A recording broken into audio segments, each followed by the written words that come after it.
Hello everyone, welcome to Jagannath. I hope you are doing well. তো আমরা WBCS এর PIQ series start করেছি। Ancient history যতগুলো question ছিল অলরেডি আপলোড করে দিয়েছি। প্রত্যেকটা সেট আলাদাভাবে দেওয়া আছে, ইভেন ম্যারাথন বলেও একটা ফুল ভিডিও আপলোড করা আছে।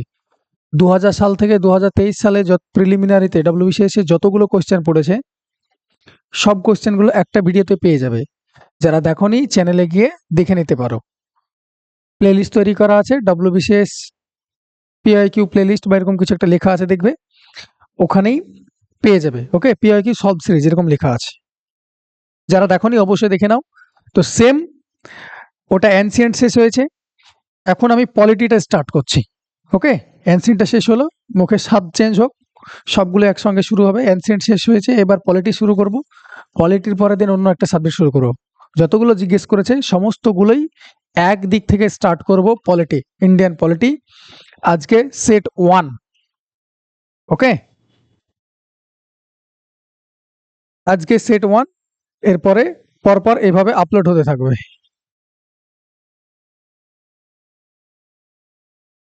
চলো, তো উইদাউট ডিলে শুরু করি। আচ্ছা, অনেকে পিডিএফ এর জন্য জিজ্ঞেস করছো। পিডিএফ যদি পেতে চাও তাহলে আমার ডেসক্রিপশন বক্সে টেলিগ্রাম চ্যানেল দেওয়া আছে, টেলিগ্রাম চ্যানেলের লিঙ্ক দেওয়া আছে।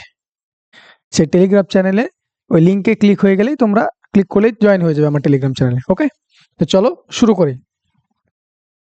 প্রথম কোশ্চেন কি বলছে দেখো, which among the following was set up wide part 3 of the States Reorganization Act 1956? নিম্নলিখিতগুলির মধ্যে কোনটি state reorganisation act 1956 part 3 set up করা হয়েছিল? এটা প্রশস্ত হবে না, পার্ট 3 দ্বারা সেট আপ করা হয়েছিল। 1956 সালে তোমরা জানো স্টেট রিঅর্গানাইজেশন অ্যাক্ট এসেছিল, যেটা এখানে লেখাই আছে। 1956 সালে স্টেটগুলো রিঅর্গানাইজ করা। এর পার্ট 3 তে একটা জিনিস তৈরি করার কথা বলা হয়েছিল, সেটা হলো কি zonal council. Answer zonal council. Zonal কাউন্সিলটা কি? একটা স্ট্যাচুটরি বডি। অ্যাক্টের মাধ্যমে স্ট্যাচুটরি বডি হয়, নন স্ট্যাচুটরি বডি হয়। স্ট্যাচুটরি বডি কি? যেগুলো অ্যাক্টের মাধ্যমে আনা হয় সেগুলো হলো স্ট্যাচুটরি বডি। এটা হলো একটা স্ট্যাচুটরি বডি। এই স্ট্যাচুটরি বডি এই জোনাল কাউন্সিলকে কটা ভাগে ভাগ করেছিল? 5টা আছে, 5টা পার্টে ভাগ করা আছে, বা 5টা জোনাল কাউন্সিল আছে। কি কি? নর্দার্ন, মনে রাখা খুব সহজ, Northern zonal council, southern zonal council, 5টা মেন দিক যেগুলো হয় সেগুলোই। ওকে, সেন্ট্রাল জোনাল কাউন্সিল,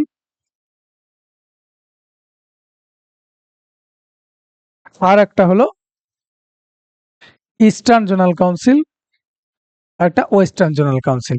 এই 5টা ভাগে এই জোনাল কাউন্সিল করা হয়েছিল। জোনাল কাউন্সিল কিসের জন্য তৈরি করা হলো? স্টেটের এবং সেন্টারের মধ্যে অনেক কিছু হয়, কমিউনিকেশন গ্যাপ যাতে না থাকে। ভালো একটা স্টেট মিনস ভালো একটা রাষ্ট্র তৈরি করার জন্য কমিউনিকেশনটা প্রয়োজন, সেন্ট্রাল স্টেটের রিলেশনশিপটা প্রয়োজন। সেই রিলেশনশিপটাকে আরো স্ট্রং করার জন্য, বন্ডটাকে আরো স্ট্রং করার জন্য সেন্টারের সঙ্গে স্টেটের কি হয়েছিল? এই জোনাল কাউন্সিলগুলো তৈরি হয়েছিল। এবং প্রত্যেকটা জোনাল কাউন্সিলে, নর্দার্ন জোনাল কাউন্সিলের নর্থের দিকের স্টেটগুলো আছে, সাউথের দিকে সাউথের গুলো আছে, কোথায় কি আছে সেটা আমি দেখাচ্ছি। তো এই জোনাল কাউন্সিলের একজন এক্স অফিসিও চেয়ারম্যান হয়। এক্স অফিসিও চেয়ারম্যান কথাটার মানে কি? মানে যিনি ওই পোস্টে যাবেন তিনি অটোমেটিকলি চেয়ারম্যান হয়ে যাবেন। ওকে, আলাদা করে চেয়ারম্যান বের করতে হয় না। এক্স অফিসিও চেয়ারম্যান কে হয়? Home minister of India. Home minister of India. তাহলে এখনকার জোনাল কাউন্সিলের হেড কে হবে? অমিত শাহ হবে। অমিত শাহ এখন কি home minister of India. Clear হয়েছে? তাহলে এটা গেল একটা। বেশ, আরেকটা জোনাল কাউন্সিল, এই statutory body north eastern zonal কাউন্সিলও আছে, মনে রাখবে। নর্থ ইস্টার্ন নিচে লিখছি জোনাল কাউন্সিলে। আরেকটা আছে, সেটা কি নর্থ ইস্টার্ন জোনাল কাউন্সিল, আলাদা একটা অ্যাক্টের মাধ্যমে এটাও তৈরি করা হয়েছিল, যাতে নর্থ ইস্টার্ন 1971 জোনাল কাউন্সিল এটা তৈরি করা হয়েছে, যাতে করে নর্থ ইস্টের যে 7 সিস্টার আমরা দেখি তাদের সাথেও যাতে কমিউনিকেশন। দেখো এখানে নর্থ ইস্টার্নের মধ্যে নেই, মানে নর্থ ইস্টার্ন বলতে উত্তর পূর্ব দিকে যে আমাদের 7 সিস্টার স্টেট আছে, সেই স্টেটগুলোর এই জোনাল কাউন্সিলের মধ্যে ছিল না। ওরা চিরকালই ভারতের সঙ্গ থেকে, মানে মেন ল্যান্ড থেকে যদি বলো, তাহলে চিরকালই ওদের মধ্যে কমিউনিকেশন একটা গ্যাপ আছে, ওই জন্য দেখবে ওখানে অনেক রকম আন্দোলন দেখা যায়। তো সেই জায়গাগুলো যাতে না ক্রিয়েট হয় সেই জন্য 1971-এ নর্থ ইস্টার্ন জোনাল কাউন্সিলও তৈরি করা হয়। ক্লিয়ার হয়েছে? বেশ, তাহলে জোনাল কাউন্সিলের ব্যাপারে এই ব্যাপারে জানলাম যে ইনি হোম মিনিস্টার কি হয়, এক্স অফিসের চেয়ারম্যান হয়। তাহলে বাকি পয়েন্টগুলো একটু দেখে নিই। বাকি পয়েন্টগুলো বলছে ইন্টারস্টেট কাউন্সিল, এটাও সেম জিনিস, আমরা ফেডারেশনের উপর ডিপেন্ড করি, তাই না? কোঅপারেটিভ ফেডারেশন, হেল্প করে একে অপরের, সেন্টার স্টেট একে অপরের উপর ভরসা করে তার সেইভাবে চলাফেরা করা হয়, সেভাবেই আমাদের তৈরি হয়। তাহলে ইন্টারস্টেট কাউন্সিলও এটা আর্টিকেল, কত নম্বর আর্টিকেলে দেওয়া আছে? আর্টিকেল দেওয়া আছে 263, 263 নম্বর আর্টিকেলে ইন্টারস্টেট কাউন্সিলের কথা বলা আছে। এই ইন্টারস্টেট কাউন্সিলের আবার চেয়ারম্যান কে হয়? PM is the chairman. PM যিনি হন তিনি এই ইন্টারস্টেট কাউন্সিলের এই চেয়ারম্যান হন। বোঝা গেছে? ল্যাঙ্গুয়েজ কমিশন যদি বলি, ল্যাঙ্গুয়েজ কমিশন আর্টিকেল আমাদের কনস্টিটিউশনে দেওয়া আছে। ল্যাঙ্গুয়েজ কমিশনের আর্টিকেল কত? 344। কে অ্যাপয়েন্ট করে ল্যাঙ্গুয়েজ কমিশনকে? By president. আমাদের প্রেসিডেন্ট এই ল্যাঙ্গুয়েজ কমিশনকে অ্যাপয়েন্ট করেন। ওকে, সরকার এই কমিশন খুব ইম্পর্টেন্ট, পরীক্ষায় দেয়। কত সালে এসেছিল, কত সালে রিপোর্ট জমা দিয়েছিল? 1983-তে তৈরি হয়েছিল, 1987-এ রিপোর্ট জমা দিয়েছিল। তাহলে 1983 to 1987 লিখে দিলাম। এই সরকারের কমিশন সেন্টার স্টেটের রিলেশনশিপের ব্যাপারে বলেছিল, কি রকম হবে, ফেডারেলিজমটা কিভাবে চলবে, কিভাবে কমিউনিকেশন গ্যাপ যাতে কম হয় সেই জিনিসগুলো হয়, সেগুলোর উপরে ডিপেন্ড করে এই এতগুলো জিনিসের আবির্ভাব। ক্লিয়ার হয়েছে? তাহলে তোমাকে ফ্যাক্টও বলে দিলাম, পেছনের ব্যাকগ্রাউন্ডও বলে দিলাম। তাহলে এই কোশ্চেন আনসার কি হলো? Zonal council. ক্লিয়ার? এখানে তোমাকে আরো বলা আছে, দেখো 5টা জোনাল কাউন্সিল আছে। নর্দার্ন জোনাল কাউন্সিলে কে কে আছে দেখো, জম্মু কাশ্মীর, লাদাখ, এগুলো একবার দেখে নেবে। আমরা কোথায় থাকি? ইস্টার্ন জোনাল কাউন্সিলে থাকি। ওকে, আমরা থাকি ইস্টার্ন জোনাল কাউন্সিলে। আমাদের জোনাল কাউন্সিল কি? ওয়েস্ট বেঙ্গল আছে, বিহার, ঝাড়খণ্ড, সিকিম অ্যান্ড উড়িষ্যা। ওকে, আচ্ছা, ভাইস, এখানে তো বললাম চেয়ারম্যান ইনি হন। তাহলে ভাইস চেয়ারম্যান কে হন? আমাদের এই যে 5টা স্টেট আছে, চেয়ারম্যান তো আমাদের হোম মিনিস্টারই হবেন। তাহলে আমাদের যে 5টা স্টেট আছে, এই ইস্টার্ন জোনাল কাউন্সিলে যখন মিটিং হয়, চেয়ারম্যান থাকেন হোম মিনিস্টার, কিন্তু ভাইস চেয়ারম্যান থাকে কি? রোটেট হয়। কোনোবার বিহার হবে, তারপরে বা ঝাড়খণ্ড হবে ধরে নাও, তারপর ওয়েস্ট বেঙ্গল, তারপর সিকিম, তারপর উড়িষ্যা। বোঝাতে পেরেছি? তাহলে এই ছিল তোমাদের জোনাল কাউন্সিলের ব্যাপারে। ক্লিয়ার? চলো next. Which one of the following states in India is exempted from reservation of scheduled caste in India in panchayat system? panchayat system e scheduled caste exempted, reservation of scheduled caste এর exemption আছে পঞ্চায়েত রাজের। কোথায়? একটা amendment হয়েছিল কনস্টিটিউশনে, যেটার মাধ্যমে ওখানে schedule caste যেহেতু নেই, বা শিডিউল কাস্টের ব্যাপারটা যে ওখানে কি হয় বলতো, ওখানকার অ্যাবরিজিনাল বা ওখানকার যে একদম প্রিমিটিভ ট্রাইব গুলো, সেইগুলোই ওখানে পঞ্চায়েতে অংশগ্রহণ করে। সেই জন্য ওখানকার শিডিউল কাস্টের যে এগুলো আছে রিজার্ভেশনের ব্যাপারটা, সেটা শেষ করে দেওয়া হয়েছিল। তাহলে reservation of schedule caste in panchayat article কত নম্বর আর্টিকেলে দেওয়া আছে বলতো? এটা আর্টিকেল দেওয়া আছে 243D, যে প্রত্যেক পঞ্চায়েতে ট্রাইবদের, শিডিউল কাস্টদের কি দিতে হবে? একটা রিজার্ভেশন থাকবে, সেটা আর্টিকেল কনস্টিটিউশনে বলা আছে 243D তে। তাহলে কোন স্টেটকে এটা করা হয়েছে? এই স্টেট ছিল অরুণাচল প্রদেশ।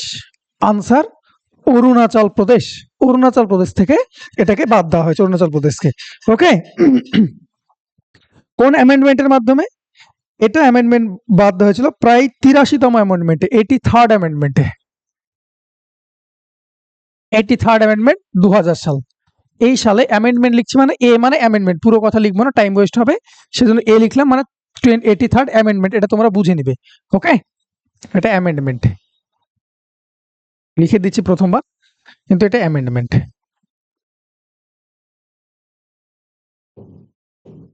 ওকে, তাহলে এরপরে আমি শুধু এ লিখবো, তাহলে যে বুঝে যাবে তোমরা 23rd অ্যামেন্ডমেন্ট। এখানে ইম্পর্টেন্ট দেখো, পঞ্চায়েতি রাজ ইনস্টিটিউশন, তোমাকে এই কথাটা বলা হয়েছে। আমাদের পঞ্চায়েতি রাজের কথা বলা হয়েছিল Gandhian DPSP, directive principal of state policy বলে একটা চ্যাপ্টার আছে তোমাদের।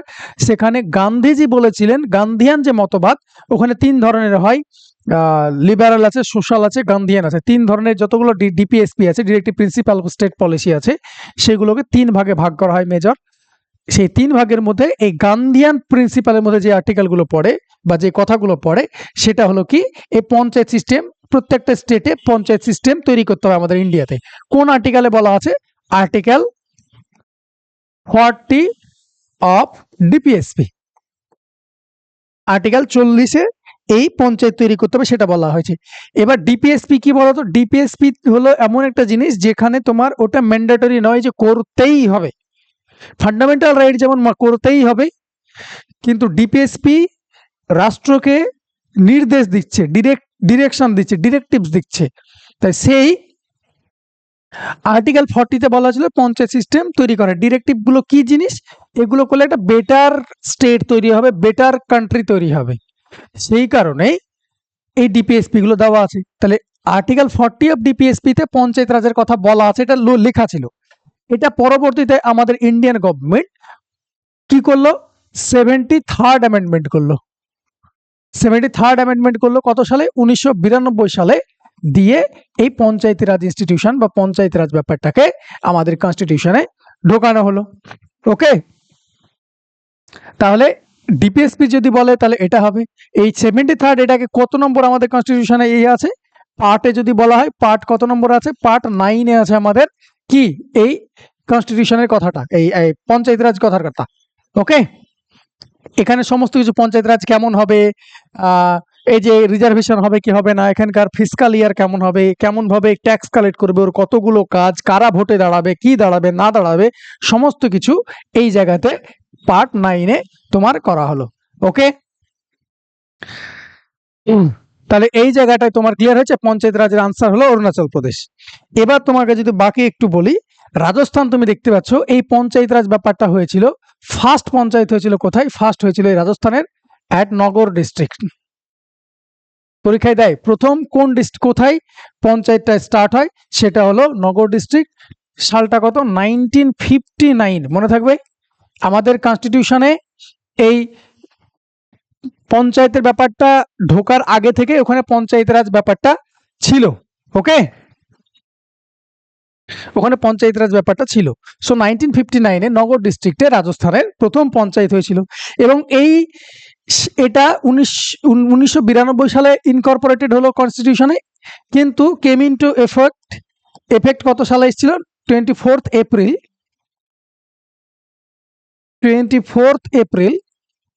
1993-তে। 24th এপ্রিল 1993-তে কেম ইনটু ফোর্স।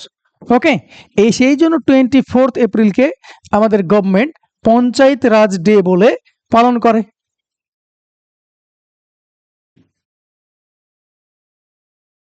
পঞ্চায়েত রাজ ডে 24th এপ্রিলকে পালন করা হয়।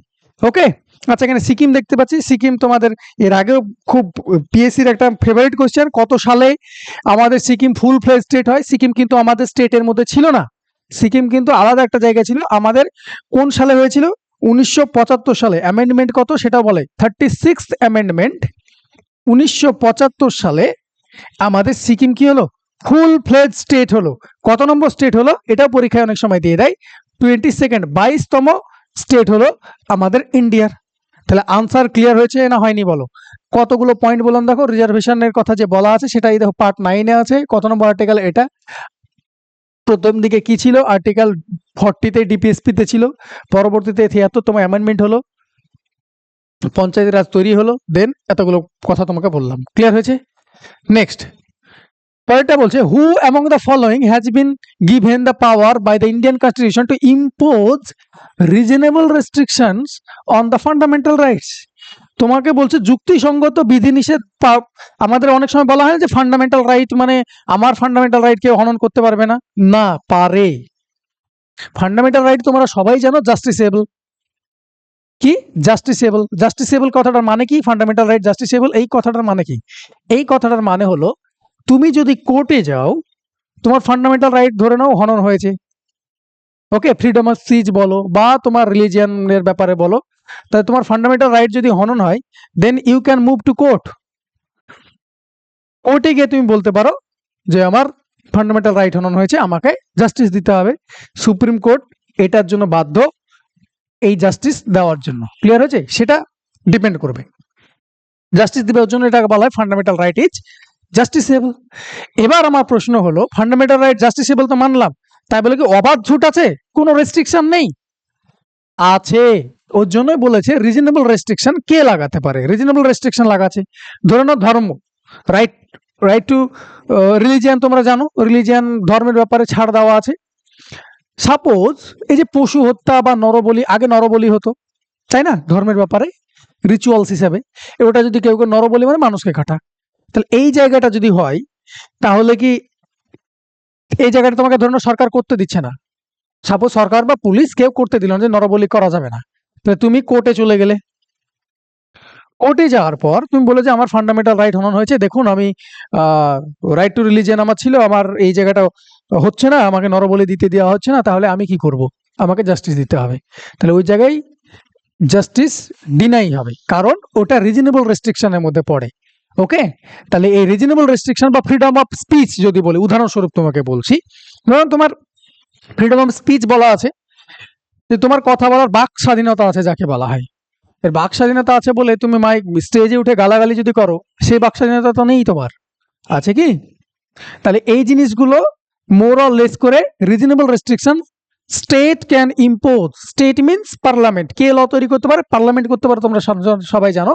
সো পার্লামেন্ট কি করতে পারে, রিজনেবল রেস্ট্রিকশন চাপাতে পারে যে তোমার ফান্ডামেন্টাল রাইট, বা সংসদ চাপাতে পারে যে তোমার ফান্ডামেন্টাল রাইটটা এক্সক্লুসিভ নয়, fundamental right is justiciable but not exclusive, যে অবাধ ছাড় দেওয়া আছে এরকম নাই, তোমার প্রতি একটা লিমিটেশনও দেওয়া আছে যে এর বাইরে বেরোলে কিন্তু তোমার ফান্ডামেন্টাল রাইটস তারা হনন করবে। ক্লিয়ার হয়েছে? নেক্সট,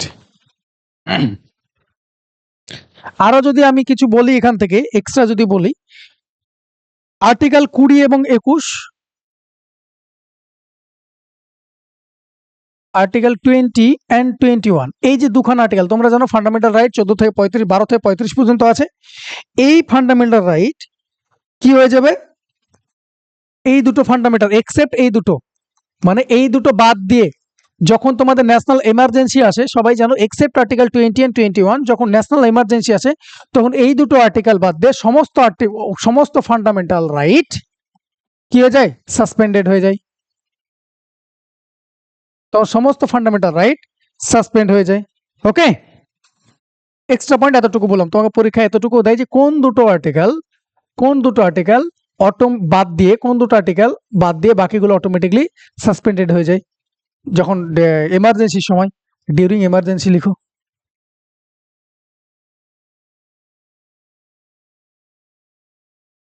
ওকে, নেক্সট,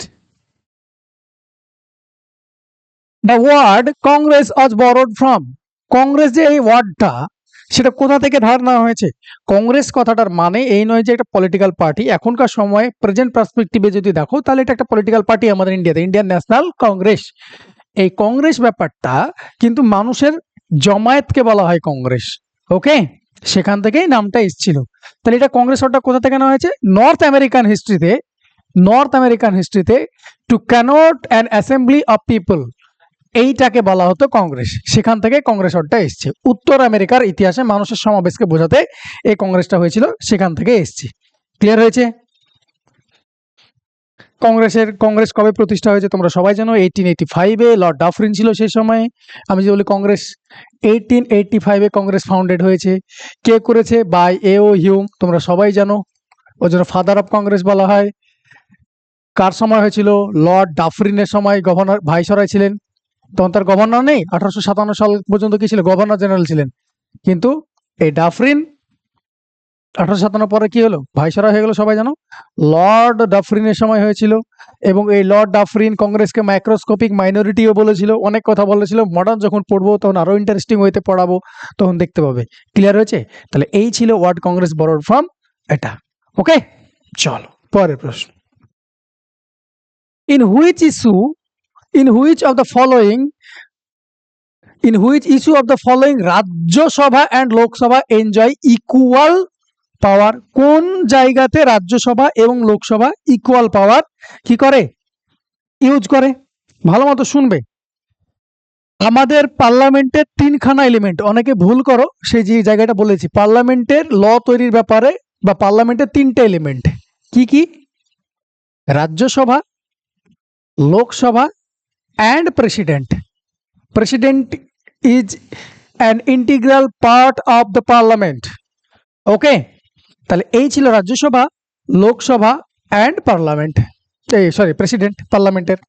তাহলে এখানে অনেক সময় রাজ্যসভা এবং লোকসভা ইকুয়াল পাওয়ার এনজয় করে, অনেক সময় রাজ্যসভা এক্সক্লুসিভ পাওয়ার এনজয় করে, অনেক জায়গায় লোকসভায় এক্সক্লুসিভ পাওয়ার এনজয় করে, এই ব্যাপারগুলো আছে। তাহলে এখানে তোমাকে যে অপশন তোমাকে চারখানা দিয়েছে, সেই চারখানার মধ্যে কোন জায়গায় দুজনের সমান পাওয়ার আছে, যে কারো এক্সক্লুসিভনেস নেই, কোন জায়গায় সমান আছে। যেমন উদাহরণস্বরূপ যদি বলি, মানি বিল যদি ইন্ট্রোডিউস করতে হয় তাহলে তোমাকে লোকসভাতেই ইন্ট্রোডিউস করতে হবে, এবং মানি বিলের ক্ষেত্রে রাজ্যসভার ভূমিকা সেরকম নেই, রাজ্যসভা পাস করলেই বা কি, না করলেই বা কি। ওকে, তাহলে মানি বিলের ক্ষেত্রে এক্সক্লুসিভ পাওয়ার কার ক্ষেত্রে হলো, লোকসভার ক্ষেত্রে হলো। সেম ভাবে যদি তোমরা জানো আর্টিকেল 312 312-তে অল ইন্ডিয়া সার্ভিস বলে একটা আছে, যেরকম আইএএস এই যে হয়, এই যে এক্সামটা ইউপিএসসি এক্সাম হয়, অল ইন্ডিয়া সার্ভিসের এই যে এটা ক্রিয়েট করতে পারে, কার ক্ষমতা আছে, ক্রিয়েট বাই ইন্ট্রোডিউস কে করতে পারে, এটা রাজ্যসভা করতে পারে, এটা রাজ্যসভার এক্সক্লুসিভ পাওয়ার দেওয়া আছে। ক্লিয়ার হয়েছে, এক্সট্রা পাওয়ার। তাহলে এই জায়গা থেকে তোমার আনসার তোমাকে বলে দিলাম। দেখো, ইন্ট্রোডাকশন অফ মানি বিল, এটা কি লোকসভার এক্সক্লুসিভ পাওয়ার। এখানে তার মানে এক্সক্লুসিভ কথাটা আসছে, তার মানে কি রাজ্য দুজনে সমানভাবে হয় না, আমাকে তো সমান চেয়েছে, তাহলে এটা আনসার হবে না। Creation of all India service, যেমন আর্টিকেল 312-তে, এটা কার, রাজ্যসভার exclusive power. Removal of government বলছে, ভাই গভর্নমেন্টকে রিমুভ করতে গেলে কোন কোন হাউস বেশি পালন করে, লোকসভা পালন করে, এটাও লোকসভার, এটাও লোকসভার। তাহলে ইকুয়াল পাওয়ার ইন্ট্রোডিউস মানে যদি বলা হয়, তাহলে অ্যামেন্ডমেন্ট অফ দ্য কনস্টিটিউশন বলা হয়, ওর জন্যই সরকার চাই যে বেশি বেশি স্টেটে রাজ্যসভার লোকরা কোথা থেকে যায়, বিভিন্ন স্টেট থেকে যে তোমাদের এমএলএরা জিতেছে, তারা কি করে এখান থেকে এই রাজ্যসভাতে ইনডিরেক্ট ইলেকশনে লোক পাঠায়। সেই জন্য যদি চাই যে সেন্ট্রাল গভর্নমেন্টে আছে রুলিং পার্টি অলওয়েজ চাই যে তাদের রাজ্যসভাতে মেম্বার পাঠাতে। লোকসভাতে তো তারা কি সংখ্যাগরিষ্ঠ মেজরিটি আছে বলেই তো প্রাইম মিনিস্টার বা একটা সরকার গঠন করেছে, তাই না? কিন্তু রাজ্যসভাতে তাদের সব সময় থাকে না। যেমন ধরে নাও, ওয়েস্ট বেঙ্গল থেকে আমাদের টিএমসি, তারপর সাউথ থেকে ডিএমকে, বা কেরালা থেকে কমিউনিস্ট পার্টি, এই যে বিভিন্ন রিজিয়নাল পার্টিগুলো কি হয়, তাদেরও রিপ্রেজেন্টেটিভ কিসে থাকে, রাজ্যসভায় থাকে। তাহলে এবার অনেকে তোমরা জানো এনডিআর ইউপি এর ব্যাপার থাকে। ওকে, তাহলে সেই গভর্নমেন্টগুলো যারা বিজেপির দিকে, আমাদের রুলিং পার্টি যদি এখন বলি, বিজেপির দিকে সাপোর্টেড যারা, এবং বিজেপির এগেনস্টও কিছু থাকে কিছু, তাহলে কিছু যদি আইন পাস করতে হয়, আইন বলতে অ্যামেন্ডমেন্ট করতে হয় কনস্টিটিউশনকে, তাহলে পরে ইকুয়াল পাওয়ার করে। লোকসভাতে তো আরাম করে পাস হয়ে যায়, কারণ লোকসভাতে কি বিজেপি যেটা চাইবে মোর অরলেস ধরে নিতে পারো, ডিবেট হবে কিন্তু মোর অরলেস পাস হয়েই যাবে, কারণ ওখানে সংখ্যাগরিষ্ঠ ওনার আছে। কিন্তু রাজ্যসভায় গিয়ে অনেক বিল কি হয়, পাস হয় না এই অ্যামেন্ডমেন্টের ব্যাপারে। ক্লিয়ার হয়েছে? তাহলে অ্যামেন্ডমেন্ট অফ দ্য কনস্টিটিউশনের ক্ষেত্রে দুজনে সেম পাওয়ার এনজয় করে। এখানে যদি এক্সক্লুসিভ পাওয়ার বলে দেওয়া হয় যে লোকসভার আছে, তাহলে পারে কিন্তু কনস্টিটিউশন অনেক অ্যামেন্ড হয়ে যাবে। বোঝাতে পেরেছি? এখানে তোমাকে দেওয়া আছে equal power in relation of Lok Sabha. দেখো, election and impeachment of the president, তুমি প্রেসিডেন্টকে বের করতে চাইছো, সেটার ক্ষেত্রেও কি হবে, ইলেকশন এবং ইমপিচমেন্টের ক্ষেত্রে লোকসভারও যেরকম হবে, রাজ্যসভারও ততটা ইকুয়াল পাওয়ার আছে। ওকে, এরকম না যে কেউ এক্সক্লুসিভ পাওয়ার এনজয় করে। যেমন make law defining parliamentary privilege and also punish the contempt, এখানেও তাই। Enlargement of jurisdiction of supreme court and the UPSC, তোমরা জানো জুরিসডিকশন ইউপিএসসির বা সুপ্রিম কোর্টের জুরিসডিকশন কে বাড়াতে পারে, পার্লামেন্ট বাড়াতে পারে। সো এখানেও দুজনে সেম পাওয়ার এনজয় করে। কিছু কিছু জায়গায় এক্সক্লুসিভ পাওয়ার আছে, কিন্তু মোর অরলেস সেমই আছে। এমার্জেন্সির ক্ষেত্রে দেখো 352-56 যে এমার্জেন্সির কথা ডিক্লেয়ার করা আছে, এখানেও কি করে, এই লোকসভা আর রাজ্যসভা কি করে, ইকুয়াল পাওয়ার এনজয় করে। কারণ যদি এমার্জেন্সি যদি বলো যে রাজ্যসভা এনজয় করে না, এক্সক্লুসিভলি লোকসভা, তাহলে যে কোনো গভর্নমেন্ট যখন দেখবে যে আমার ডাউনফল হচ্ছে, তখন তো এমার্জেন্সি ঘোষণা করে দেবে। এমার্জেন্সি ঘোষণা হলে ইলেকশন হবে না। বুঝতে পেরেছি? সেই জন্য এমার্জেন্সি যখন অ্যাপ্রুভ করাতে হবে, তখন বোথ হাউসের ইকুয়াল পাওয়ার, এই নয় যে লোকসভাতে পাস করে নিয়ে হয়ে যাবে। ওকে, বাকিগুলো তোমরা একবার দেখে নিবে। মোরাললেস আমি এখানে একটা জায়গায় করে দিয়েছি। ক্লিয়ার? চল নেক্সট। পরেরটা বলেছে which provision of the fundamental rights directly related to the exploitation of the চিলড্রেনের এক্সপ্লয়টেশন কোন আর্টিকেলের দ্বারা আছে? তোমরা সবাই জানো কটা ফান্ডামেন্টাল রাইট আছে, কটা গ্রুপে ভাগ আছে? 6টা গ্রুপে। আগে কটা গ্রুপে ছিল? 7টা গ্রুপ ছিল। একটা গ্রুপকে ডিলিট করা হয়েছে কত নম্বর অ্যামেন্ডমেন্টে? 44th অ্যামেন্ডমেন্ট অ্যাক্ট 1978 সালে কি করা হয়েছে? এটাকে এখান থেকে তুলে নিয়ে গিয়ে 378 এতে রাইট টু প্রপার্টি যেটা ছিল সেটাকে এখানে ভরা হয়েছে। তাহলে তোমাকে এক্সপ্লয়টেশন অফ চিলড্রেনটাকে কোন আর্টিকেলে বলা আছে? আর্টিকেল 17 যদি বলো আনটাচেবিলিটির কথা বলে, এটা ফান্ডামেন্টাল রাইটের মধ্যে পড়ে। আর্টিকেল 9 যদি বলো রাইট টু ফ্রিডমের কথা বলে, যে freedom of speech, freedom of এক্সপ্রেশনের কথা বলছে, এটার কথা বলা হয়েছে। রাইট টু ফ্রিডমের কথা বলা হয়েছে। আর্টিকেল 23 অ্যান্ড 24, 23 যদি বলা হয় বেগার খাটানো, বড়দের বেগার বা ফোর্স লেবার, এইসব ব্যাপার কোথায় আছে? এইসব ব্যাপার আছে আর্টিকেল 23, এটা বড়দের। কিন্তু কিন্তু আর্টিকেল 24 কি আছে? আর্টিকেল 24 আছে কি? বাচ্চাদের হ্যাজার্ডওয়াস বা মাইনে কাজ করা যাবে না, বা তাদের হ্যাজার্ডাস ফ্যাক্টরি বা মাইনে কাজ করা যাবে না, বা তাদের এক্সপ্লয়েট করা যাবে না। সেটা কত নম্বর আর্টিকেল বলা আছে? আর্টিকেল 24 এ বলা আছে। ফান্ডামেন্টাল রাইটের কথা যদি বলি, ফান্ডামেন্টাল রাইট কত নম্বর ইসে আছে? পার্ট 3 তে আছে। আর্টিকেল কোথায় থেকে কোথায় কভার করে? পার্ট 3 আর্টিকেল কভার করে, এখানকার আর্টিকেল কভার করে 12 থেকে 35, মাই মিস্টেক, 12 থেকে 35 নম্বর আর্টিকেল কভার করে। কোথা থেকে ধার করা হয়েছে ফান্ডামেন্টাল রাইট? ফান্ডামেন্টাল রাইট তোমরা জানো আমাদের কনস্টিটিউশনে ব্যাগ অফ বরোইং বলা হয়, ইউএসএ থেকে ধার করা হয়েছে। ওকে, চলো এখানে আমি এক্সপ্লেনেশন আরো বলবো। এই দেখো তোমাদের 6টা ফান্ডামেন্টাল রাইট মেন বলা আছে, দেখে নাও। রাইট টু ইকুয়ালিটি 14 থেকে 18 নম্বর আর্টিকেল। 19 থেকে 22 রাইট টু ফ্রিডম, তোমাকে বললাম ওখানে। রাইট এগেনস্ট এক্সপ্লয়টেশন এগেনস্টে বাচ্চাদের কথা বলা আছে, এটা আসছে পরে। Right to freedom of religion যেটা বললাম, আর কি রাইট টু কনস্টিটিউশনাল রিমেডিজ আর কালচারাল অ্যান্ড এডুকেশনাল, এটা অনলি ফর মাইনরিটি, এটা মনে রাখবে। এটা অনলি ফর মাইনরিটির কথাটা কনস্টিটিউশনে ক্লিয়ারলি মেনশন করা নাই, মাইনরিটি কাদেরকে বলবে, আর্টিকেল 29 এ। ওকে, সাব আর্টিকেলে বলা আছে সেটা লিঙ্গুইস্টিক হতে পারে, রিলিজিয়ান হতে পারে। ওকে, তাহলে এই 6টা আর্টিকেল ছিল, এখানে লেখা আছে দেখো। Originally the constitution provided 7 types of fundamental rights, এখন 6টা আছে, যেটা তোমাকে বললাম 44th অ্যামেন্ডমেন্টে, এখন 300 তে আছে। কোথায় আছে? পার্ট 12 এ আছে। ওকে, এটা একটা এখন কি রাইট? Legal right. তোমাকে যদি বলা হয় যে রাইট টু প্রপার্টি, এখন কি রাইট? Legal right. কত নম্বর অ্যামেন্ডমেন্টে সরানো হয়েছে? 44th অ্যামেন্ডমেন্টে 1978 সালে এটাকে সরিয়ে নেওয়া হয়েছে। তাহলে প্রেজেন্টলি এখন কটা আছে? 1 2 3 4 5 6। এই যে এটাকে দেখতে পাচ্ছ, এটাকে কি বলা হয়েছিল? Heart and the soul of the constitution, heart and soul of constitution. এটা কে বলেছিলেন? আর্টিকেল 32 কে। এই 32 এর মাধ্যমে, আর্টিকেল 32 এর মাধ্যমেই সুপ্রিম কোর্ট কি করতে পারে? তোমার ফান্ডামেন্টাল রাইট যদি হনন হয়, রিট জারি করে সেটাকে উদ্ধার করে দিতে পারে। ওকে, তাহলে এটাকে heart and the soul of the constitution বলা হয়। এই কথাটা কে বলেছিলেন?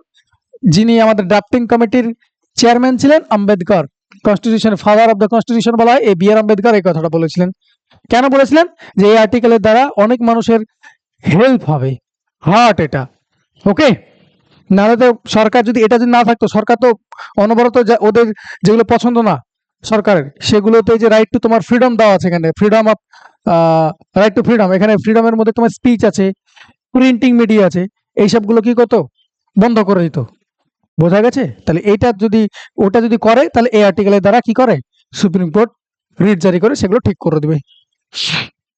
আর্টিকেল 23 আর 24 prohibition traffic in human beings and force labour, এটা বলা হলো। আর্টিকেল 23 কি প্রোহিবিট করে? ট্রাফিক ইন হিউম্যান বিংস এর ট্রাফিক ইন দ্য সেন্স চোরাই কারবার, বেগার খাটানো বা ফোর্স লেবার খাটানো, other similar to force labour, অন্য ফোর্স লেবারের মতো, যে জোর করে তুমি খাটাচ্ছ, বন্ডেজ ব্যাপারটা। ওকে, বন্ডেড লেবারের মতো। আর আর্টিকেল 24 কি বলে? তাহলে এখানে কি মনে করবে? এটা আগে বড়দের এক্সপ্লয়টেশনের কথা বলা হচ্ছে, তারপরে ছোটরা বলছে আমরা আছি। ওকে, তাহলে prohibition of employment of children in factories etcetera, article 40 তে কি প্রোভাইড করছে? চিলড্রেন বিলো 14 ইয়ার্স, 14 বছরের নিচে চিলড্রেনদের কি প্রোভাইড, কি বলা আছে? যে তাদেরকে কোনো ফ্যাক্টরিতে কাজ করাতে পারবে না, তাদেরকে কোনো মাইনে কাজ করাতে পারবে না, বা কোনো অন্য হ্যাজার্ডাস বা এক্সক্লুসিভ জায়গা, এই সব জায়গায় কাজ করাতে পারবে না। ক্লিয়ার হয়েছে? পরেরটা, socio economic planning is the part of. Socio economic planning এটা কিসের পার্ট? আগে আমাকে বলো, আমাদেরটা কি কি ফেডারেলিজম, তাই না? আমরা ফেডারেশনে কাজ করি,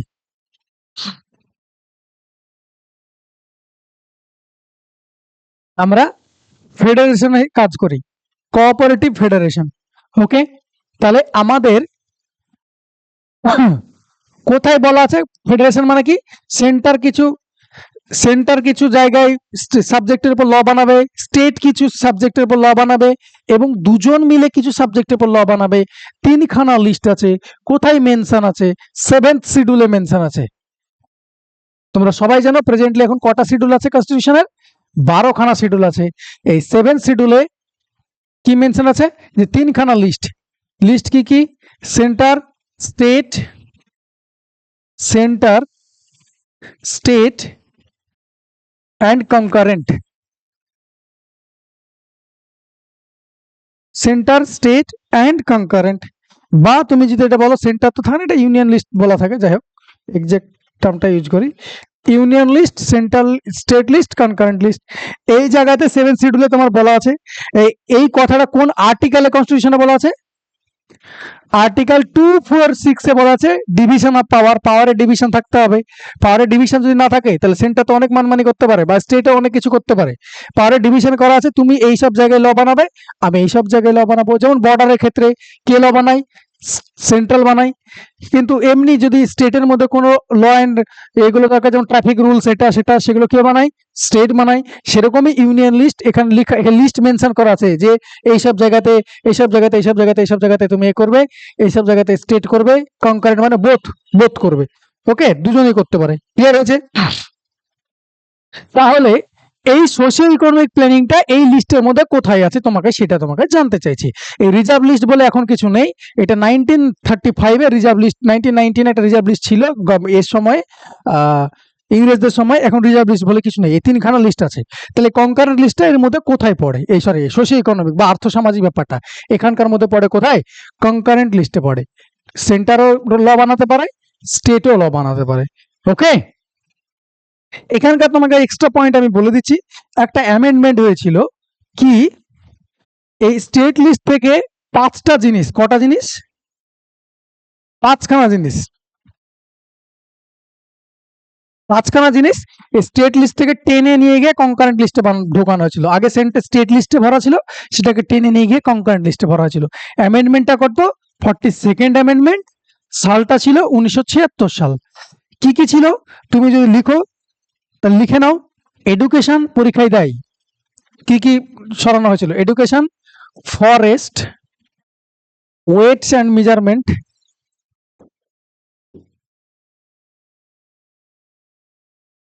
তিনখানা হলো education, forest, weights and measurement, protection of wild life, wild animals, protection of wild animals, আর একটা ছিল অ্যাডমিনিস্ট্রেশন অফ জাস্টিস।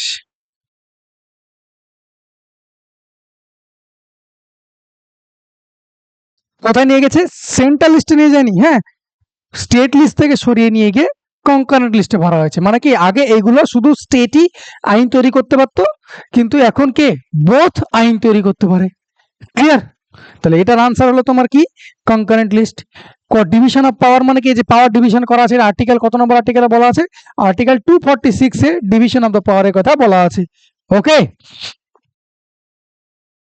এই যে তোমাকে যে কথাটা বললাম, এই ডিভিশন অফ পাওয়ার 3টে লিস্ট আছে। 1935 সালে লিস্টটা ছিল, লিস্টের কথাটা এখানে বলা আছে। দেখো, ইউনিয়ন আর্টিকেল 246 এবং 7 শিডিউল, যে কথাটা বলেছি এখানে লেখা আছে। Union list, state list, concurrent list, union লিস্টে এক্সক্লুসিভ অথরিটি পার্লামেন্ট করতে পারে, কটা সাবজেক্ট আছে এখানে লিখে দেওয়া আছে। এখানে কি করতে পারে, স্টেট তৈরি করতে পারে, 61টা আছে। আর এখানে কটা আছে, 52টা আছে। এই দেখো দেখে নাও, defence, atomic energy, foreign affairs, citizenship, banking, এগুলো সব কি করতে পারে, ইউনিয়নই তৈরি করতে পারে। স্টেটের কি কি এক্সক্লুসিভ পাওয়ার আছে, public order, police, public health, water, land, agriculture, এগুলো এক্সক্লুসিভ পাওয়ার কে এনজয় করে, স্টেট এনজয় করে। বোথ কি করে, সেন্টার এবং স্টেট কি করে, ক্রিমিনাল ল, ম্যারেজ ল, ডিভোর্স, এই সব ব্যাপারগুলো সব কোথায় আছে, কনকারেন্ট লিস্টে আছে। Is that clear? তার আর্টিকেল তোমার দুটো জিনিস মনে রাখবে, কোন আর্টিকেলে ডিভিশন অফ পাওয়ারের কথা বলা আছে, আর্টিকেল 246, যদি বলা হয় কোন লিস্ট শিডিউলে আছে, 7th শিডিউলে। চলো পরের প্রশ্ন দেয়, কি বলেছে, which of the following not is not a fundamental duty under the Indian constitution, কোনটা ফান্ডামেন্টাল ডিউটি নয়। তাহলে ফান্ডামেন্টাল ডিউটি কিন্তু আগে কনস্টিটিউশনে ছিল না, এটা অ্যামেন্ডমেন্টের মাধ্যমে হয়েছিল। অ্যামেন্ডমেন্টের মাধ্যমে কে কে অ্যামেন্ড করে করেছিলেন, শরণ সিং কমিটি বললেন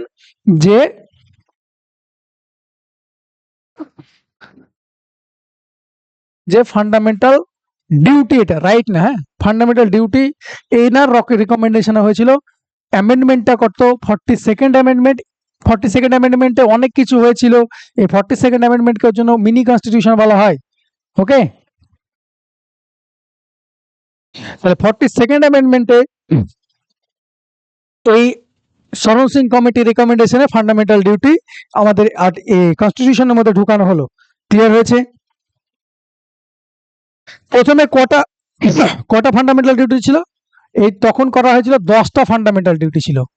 পরবর্তীতে আরো একটা ফান্ডামেন্টাল ডিউটি ঢুকানো হয়েছিল, এটা হলো অ্যামেন্ডমেন্টটা হলো 86th অ্যামেন্ডমেন্ট 2002, এখানে 11th ফান্ডামেন্টাল ডিউটি ঢুকানো হয়েছিল। ওকে, তাহলে অরিজিনালি যদি বলে ফান্ডামেন্টাল ডিউটি কতটা ছিল, তাহলে অপশন যদি নাইদার থাকে তাহলে নাইদার হবে, কারণ কি অরিজিনালি কনস্টিটিউশন আমাদের নেই। কবে ঢুকানো হলো, সালটা দেখে না, 1976 সালে করা হলো। কোন দেশ থেকে এটাকে বড় করা হয়েছিল, ইউএসএসআর। তখন কিন্তু ইউএসএসআর, মনে করো 1991-এ রাশিয়া ভাঙছে, তখন কিন্তু ইউএসএসআর ছিল। ওকে, রাশিয়া থেকে এটাকে বড় করা হয়েছিল। তাহলে আনসার কি, to protect monuments and national importance, এটা ফান্ডামেন্টাল ডিউটি না, এটা ডিপিএসপি এর মধ্যে বলা আছে। এটা ডিরেক্টিভ প্রিন্সিপাল অফ স্টেট পলিসির মধ্যে এটা ঢোকানো আছে। ওকে, চলো নেক্সট। এটা বলেছে, which one of the following is not a feature of Indian federation, কোনটা ভারতের ফেডারেশনের বৈশিষ্ট্য নয়। ফেডারেশন মানে ভারত যে যুক্তভাবে আছে, ফেডারেশন হয়ে আছে, সেটা কোনটা নয়। অপশন বলেছে, ভারতে একটি স্বাধীন বিচার বিভাগ আছে, অবশ্যই যেমন জুডিশিয়ারি ইন্ডিপেন্ডেন্ট আছে। কেন্দ্র এবং রাজ্যের মধ্যে ক্ষমতা স্পষ্টভাবে ভাগ করা আছে, একটু আগে বললাম ফেডারেশনের ব্যাপারটা এটাই, আর্টিকেল 246 এ মেনশন আছে। 7th শিডিউলে, শিডিউল কত, 7 নম্বর শিডিউল এটা মেনশন করা আছে, কোন বিষয়ে করতে পারবে, এটাও হবে। তাহলে আর এটা কি বলছে, ফেডারেটিং ইউনিটগুলিকে রাজ্যসভায় অসম প্রতিনিধিত্ব দেওয়া আছে। হ্যাঁ অবশ্যই অসম দেওয়া আছে, কারণ রাজ্যসভা যে সিট তোমাকে বললাম একটু আগে, এমএলএ গুলো যায়, তাহলে ইউপিতে সিট বেশি এমএলএ, তাহলে তাদের যে রেসপেক্টিভ রেশিও আসবে সেই অনুযায়ী কি হবে, তাদের থাকবে, রিপ্রেজেন্টেটিভ থাকবে রাজ্যসভায়। তাহলে যেখানে যেরকম জনসংখ্যা বা যেখানে যেরকম এমএলএ, সেখান থেকে সে ততগুলো বা সে রেসপেক্টে যতগুলো হয় রেশিও অনুযায়ী, সে অনুযায়ী রাজ্যসভাতে লোক যাবে। তো এটা হবে, এটা কি, এটি ফেডারেটিং ইউনিটগুলির মধ্যে একটা চুক্তির ফলাফল না, এটা কি ইউএস এর একটা জিনিস। ইউএসএ যে 50খানা স্টেট আছে, ইউএসএ যে 50খানা স্টেট আছে, কি আছে, ওরা একটা চুক্তির মাধ্যমে ফেডারেশন হয়েছে, ওর জন্য বলা হয় United states of America. United হয়ে আছে, ওরা চুক্তির মাধ্যমে যুক্ত হয়ে আছে। ক্লিয়ার হয়েছে? তাহলে এটা ইন্ডিয়ার, তোমাকে বলেছে ইন্ডিয়ান ফেডারেশনের কোনটা পার্ট নয়, বলেছে নট বলেছে, তাহলে এটা ইন্ডিয়ার ফেডারেশনের পার্ট না, আনসার হলো এটা। ওকে, চলো পরেরটা। পরের কোশ্চেন তোমাকে বলেছে, members of constituent assembly were, constituent অ্যাসেম্বলির মেম্বার্স কিভাবে হয়েছে, তোমাকে বলা আছে elected by provincial assembly. Constituent assembly তুমি যেখানে দেখতে পাচ্ছ, এই কনস্টিটিউয়েন্ট অ্যাসেম্বলি, এটার কাজ কি ছিল, এটার কাজ ছিল ড্রাফটিং কনস্টিটিউশন। ক্যাবিনেট মিশন আসলো, মনে করো, আমি পুরো টাইমলাইন দেখাচ্ছি। ওকে, কনস্টিটিউশন ড্রাফটের কথা বলা হয়েছে, তোমাকে এখানে দেখেছি, তারপর আনসার আসছে। Important timeline related constituent assembly প্রথমবার বলেছিল 1906 সালে, একটা আগাবছা কংগ্রেস স্বরাজের ডিমান্ড করেছিল এবং কনস্টিটিউয়েন্ট অ্যাসেম্বলির কথা বলেছিল যে ভারতের একটা কনস্টিটিউশন হওয়া দরকার আছে, সেই জন্য কনস্টিটিউয়েন্ট অ্যাসেম্বলি প্রয়োজন। তারপরে এইটা পাকাপোক্ত ফার্স্ট যদি বলা হয় কে প্রথম কনস্টিটিউয়েন্ট অ্যাসেম্বলির কথা পাকাপোক্ত হয়ে বলেছিলেন, তাহলে আনসার হবে এম.এন. রয়। এক্সপ্লিসিটলি বলা আছে, এটা ইমপ্লিসিট বলা আছে, একদম ওপেনলি বলেছিলেন যে আমাদের একটা 1934 সালে এই এম.এন. রয় বলেছিলেন যে আমাদের একটা ইন্ডিয়ার কনস্টিটিউশন হওয়া দরকার, সেই জন্য আমাদের কি দরকার, কনস্টিটিউয়েন্ট অ্যাসেম্বলি। কনস্টিটিউয়েন্ট অ্যাসেম্বলি আমাদের কনস্টিটিউশন তৈরি করেছেন। এখন কনস্টিটিউয়েন্ট অ্যাসেম্বলি নেই, কারণ আমাদের কনস্টিটিউশনের কাজ শেষ হয়ে গেছে, কনস্টিটিউয়েন্ট অ্যাসেম্বলিও ডিসলভ হয়ে গেছে। 1935 সালে দেখলো কি, 1935 সালে কংগ্রেস এটাকে ডিমান্ড করলো ইংরেজের কাছে। আগস্ট অফারে বলা হলো যে তোমাদের এই কনস্টিটিউয়েন্ট অ্যাসেম্বলিটা মানা হবে। 1940 সাল মনে করো সেকেন্ড অর্ডার শুরু হবে সময়, বলো তোমাদের এই জিনিসটা কি হবে, আমরা মানবো। ওকে, এবার তোমাকে বললো 1942 সালে আবার আসলো জিনিসটা বলেছে না মানবো, অ্যাকসেপ্টেড করলো প্রিন্সিপাল, এবং 1942 সালে ক্রিপস প্রপোজাল আসলো যে আমরা তো তোমাদের কনস্টিটিউয়েন্ট অ্যাসেম্বলি মানবো, কিন্তু ওয়ার্ল্ডারে যুক্ত হতে হবে, সৈন্য পাঠাতে হবে। সেই সময়ে কি করলো বাকি কংগ্রেসরা, কি করলো, এটাকে রিজেক্ট করেছিল ক্রিপস প্রপোজালকে। তারপরে মনে করো অনেকদিন চলে গেছে, 1946 সালে ক্যাবিনেট মিশন আসলো। সেই ক্যাবিনেট মিশন আমাদের স্বাধীনতার দোরগোড়ায় আছে, আমরা তখন বললো যে তোমাদের দেশ স্বাধীন করা হবে, তোমরা এখন কনস্টিটিউয়েন্ট অ্যাসেম্বলি চালু করো বা কনস্টিটিউশন তোমাদের তৈরি করো। ওকে, সেই জায়গা থেকে নভেম্বর মাসের 1946 সালের 9 নভেম্বর ডিসেম্বর এই সময় প্রথম এটা আসলো। ওকে, এবার তোমাকে বলেছে ফার্স্ট মিটিং কত সালে হলো, 9 ডিসেম্বর 1946। এটা কনস্টিটিউয়েন্ট অ্যাসেম্বলির ফার্স্ট সেশন বা ফার্স্ট মিটিং দিল্লিতে হলো এটা। ওকে, তাহলে এই ছিল তোমাদের টাইম লাইন বললাম কনস্টিটিউয়েন্ট অ্যাসেম্বলি। এবার প্রশ্ন হলো কনস্টিটিউয়েন্ট অ্যাসেম্বলির মেম্বার কতগুলো ছিল, এটা কম্পোজিশন অফ কনস্টিটিউয়েন্ট অ্যাসেম্বলি। এই কনস্টিটিউয়েন্ট অ্যাসেম্বলি কিভাবে ছিল, স্ট্রেংথ কত ছিল, টোটাল ছিল 389, টোটাল, এটা জোটাল লেখা আছে, জায়গাটা টোটাল হবে, টোটাল স্ট্রেংথ ছিল 389 এর মধ্যে 296 ছিল কংগ্রেস থেকে, ব্রিটিশ ইন্ডিয়া মানে কি তোমরা জানো আমাদের যে ভারত দেশ দেখতে পাচ্ছ, সে ভারত দেশ কিন্তু ইউনাইটেড ছিল না। সর্দার বল্লভভাই প্যাটেলকে ওই জন্য আয়রন ম্যান বলা হয়। ওকে, অনেকগুলো ছোট ছোট প্রায় 550-র উপর প্রিন্স লিস্টেড ছিল, তাদেরকেও ইংরেজরা অফার করেছিল যে তোমরা যদি মনে করো যে জয়েন হবে ভারতের সঙ্গে, দেন ইউ ক্যান জয়েন, আর যদি ভাবো যে না তোমরা ইন্ডিপেন্ডেন্টই থাকবে, তাহলে ইন্ডিপেন্ডেন্ট থাকতে পারো। তাহলে বলো কোন মানুষটা কারো অধীনে ঢুকবে? সবাই তো কি চাইবে, সবাই চাইবে নিজের ইন্ডিপেন্ডেন্সিটা বজায় রাখতে, ওকে, নিজের ফ্রিডমটা বজায় রাখতে। সো আমাদের সর্দার বল্লভভাই প্যাটেল এখনকার যে ভারত দেখছো, সেই ভারতটা তৈরি করার পেছনে অনেকটা বড় অবদান আছে সর্দার বল্লভভাই প্যাটেলের। ওকে, তাহলে 296 ব্রিটিশ ইন্ডিয়া কথাটা লিখেছে ওই কারণে, বোঝা গেছে। এটাও 93টা প্রিন্সলি স্টেট ছিল, ওই যে প্রিন্সলি স্টেট বললাম 93 খানা বড় বড় প্রিন্সলি স্টেট ছিল, সেখান থেকে 93 খানা সিট দিয়েছিল। তোমাদের এখানতেও, তোমরা তো প্রিন্সলি স্টেট, তোমরা তো রাজার বিষয় অনেক সময় দেখবে, রাজা ইংরেজরা আছে তারপর রাজা ছিল, যেমন তোমরা কি মুভিটা, আমির খানের মুভিটার নাম, মুভি আছে যাই ভুলে গেলাম, লাগান মুভিতে দেখবে রাজা মহারাজার ব্যাপারটা আছে। তো সেই জায়গা থেকে এই প্রিন্সলি স্টেটকে বলো তোমাদের ওখান থেকেও 93টা আসবে, আর ইন্ডিয়ার টোটাল স্ট্রেংথ 296টা ছিল এখান থেকে। ওকে, আচ্ছা তোমাকে বলি এবার এখানকার যে লোকগুলো কনস্টিটিউয়েন্ট অ্যাসেম্বলি কারা গিয়েছিল, পার্টলি নমিনেটেড পার্টলি ইলেক্টেড, এটা পার্টলি ইনডিরেক্ট ইলেক্টেড তো বটে, কিন্তু মানুষরা ডিরেক্টলি ভোট দিয়ে পাঠায়নি, ইনডিরেক্ট ওয়েতে। তোমরা কনস্টিটিউয়েন্ট যেরকম রাজ্যসভায় যে কেসটা হয়, তুমি ডিরেক্টলি রাজ্যসভায় কোনো মেম্বারকে পাঠাতে পারো না, কোনো পার্লামেন্টেরিয়ানকে পাঠাতে পারো না, সেম ভাবেই তুমি এই কনস্টিটিউয়েন্ট অ্যাসেম্বলি মেম্বারকে ডিরেক্টলি ভোট দাওনি, ইনডিরেক্ট ভোট দেওয়া হয়েছিল। তোমাদের প্রভিন্সিয়াল অ্যাসেম্বলিতে তখন ভোট হতো, প্রভিন্সিয়াল অ্যাসেম্বলিতে ভোট দেওয়া হয়েছিল, তারা সেখান থেকে কনস্টিটিউয়েন্ট অ্যাসেম্বলিতে পাঠিয়েছিলেন। ওকে, তাহলে লেখা আছে British India were elected indirectly. Okay, আর নমিনেটেড কারা করেছিল, প্রিন্স লিস্টেড তো নিশ্চয়ই নমিনেট হবে না, রাজার ব্যাপার, একে বলে তুই চলে যা, তাহলে ওখানে কি হয়েছিল, ওরা নমিনেটেড ছিল, সমস্ত জায়গা থেকে ছিল। এখানে ইম্পর্টেন্ট ফ্যাক্ট কি, এই কনস্টিটিউয়েন্ট অ্যাসেম্বলি এত বড় কনস্টিটিউশন তৈরি হয়েছে, কিন্তু মহাত্মা গান্ধী কিন্তু এই কনস্টিটিউশনের পার্টে ছিলেন না, কনস্টিটিউয়েন্ট অ্যাসেম্বলিতে ছিলেনই না। এত বড় কনস্টিটিউশন তৈরি হয়েছে। ক্লিয়ার? এখানে ইম্পর্টেন্ট ফ্যাক্ট। তাহলে এখানকার যদি বলা হয় কোশ্চেন অনুযায়ী যদি যাই, তাহলে কি হবে? Elected by provincial assembly. Elected by কি প্রভিন্সিয়াল অ্যাসেম্বলি? ডিরেক্টলি কি প্রভিন্সিয়াল অ্যাসেম্বলিতে হয়েছিল? Elected directly by people? না। Nominated by British government? না। Represented only by the princely state? হ্যাঁ, প্রিন্সলি স্টেট পাঠিয়েছিল, কিন্তু ওনলি তো নয়। তাহলে এটাই তো প্রথমে তোমাকে বললাম, প্রভিন্সিয়াল অ্যাসেম্বলিরা ইলেক্ট করে কনস্টিটিউয়েন্ট অ্যাসেম্বলিতে পাঠিয়েছিলেন। তাহলে আনসার কি হলো? কনস্টিটিউয়েন্ট অ্যাসেম্বলির মেম্বাররা কি ছিল? পার্টলি ইলেক্টেড, পার্টলি নমিনেটেড, কিন্তু কারা করেছিলেন? ইলেক্টেড বাই প্রভিন্সিয়াল অ্যাসেম্বলি বা প্রাদেশিক পরিষদ দ্বারা নির্বাচিত, রাজ্যসভার মতো। ওকে, তোমাকে যদি আমি এখানে ব্রেকআপ দেখাই, 389 টোটাল ছিল, তার মধ্যে 296 ছিল এখানকার, 93 এটা বলা আছে। আমি এটারও যদি ব্রেকআপ দেখাই কতটা হবে? 206, 296 তো নয়, হ্যাঁ 296, 6 3 9 9 9 18 3, হ্যাঁ ঠিক আছে 296। 296 এর মধ্যে ভাগ ছিল। আইএনসির কটা ছিল?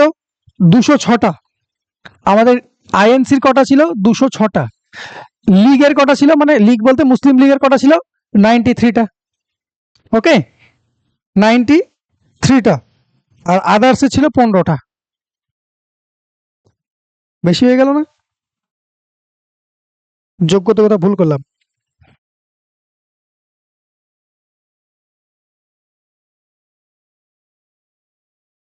206 না 296, এটা যোগ করলে কত হচ্ছে? যাই হোক, 6 3 9 9 9 18 2 রেখে 3, 296। আচ্ছা যাই হোক, আমি এতটুকু করলাম। আইএনসি ছিল আই থিঙ্ক, খুব ভুল না করলে 206 বা 200 সামথিং ছিল, ওটা 93 ছিল, ওটা 15টা ছিল। ওকে, তো তোমাদের আনসার হলো কি? প্রাদেশিক পরিষদ দ্বারা নির্বাচিত। ওকে, চলো এটা তোমাদের বলে দিলাম। পিডিএফ, এইসব পিডিএফ এর জন্য টেলিগ্রাম চ্যানেলে জয়েন হয়ে যাবে, চাপ নেই, আমি এটা আপলোড করে দেবো। ওকে, পরেরটা, who is the head of the commission for the sub categorisation of OBC? ওবিসির যে উপশ্রেণীকরণ, ওবিসির মধ্যে যে ভাগ করা, কে বেশি পিছিয়ে পড়া, কে কম পিছিয়ে পড়া, এগুলোর উপরে 2017 সালে একটা কমিটি তৈরি হয়েছিল, প্রায় হ্যাঁ 2017 হবে ওটা। সেটা কি? জাস্টিস জি রোহিনী কমিটি। জাস্টিস জি রোহিনী কমিটি ওবিসির, এই যে তোমাদের প্রেজেন্টলি এখন ওবিসির কেস চলছে, এটা কত সালে হয়েছিল? 2017 সালে এটা অ্যাপয়েন্ট করা হয়েছিল। ওকে, ইম্পর্টেন্ট কমিটি। এটা কি থেকে হয়েছিল? 1979-এ মনে করো মন্ডল কমিশনও এসেছিল।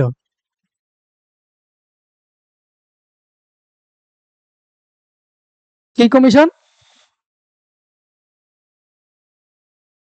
ওই মন্ডল কমিশন এসেছিলেন। এই মন্ডল কমিশন এই বলেছিল যে ভারতের অনেক পিছিয়ে পড়া বর্গ আছে, তাদেরকে টেনে আনতে হবে। ওকে, এটাকে বলা হয় সেকেন্ড ব্যাকওয়ার্ড ক্লাস কমিশন। কি বলা হয়? এটাকে বলা হয় সেকেন্ড। তাহলে ফার্স্ট কি ছিল? Backward class. এই কমিশনটাকে সেকেন্ড ব্যাকওয়ার্ড ক্লাস কমিশন বলা হয়। ওকে, কিন্তু ফার্স্ট এটার কিসের জন্য এটা বেশি ইম্পর্টেন্স? কারণ ইনার যে রিকমেন্ডেশন ছিলেন, ইনার রিকমেন্ডেশন গুলো কি হয়েছিল? ইনার রিকমেন্ডেশন গুলো অ্যাকসেপ্টেড হয়েছিল, ইনার রিকমেন্ডেশন গুলো অ্যাকসেপ্টেড হয়েছিল। কিন্তু ফার্স্ট যে কমিটি ছিল, কালেকার কমিটি, 1953-তে হয়েছিল। কি? কালেকার কমিটি। ভারত স্বাধীন হওয়ার কিছুদিন পরেই জওয়াহরলাল নেহরু এটাকে করেছিলেন, 1953-তে অ্যাপয়েন্ট করেছিলেন, কিন্তু এটা রিকমেন্ডেশন গুলো অ্যাকসেপ্ট হয়নি, তাই এটা বেশি নিউজ আসে না। এটা হলো ফার্স্ট ব্যাকওয়ার্ড ক্লাস কমিশন। ওকে, তোমাকে এক্সট্রা পয়েন্ট বলে দিলাম এখানে।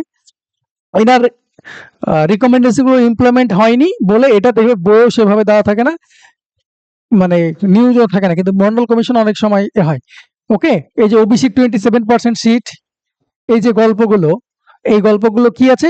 এই ব্যাকওয়ার্ড ক্লাস, এই মন্ডল কমিশন কত সালে ছিল? 1979-এ এখান থেকেই হয়েছিল। ক্লিয়ার হয়েছে? তাহলে আনসার এখানকার কি? বিচারপতি জি রোহিনী।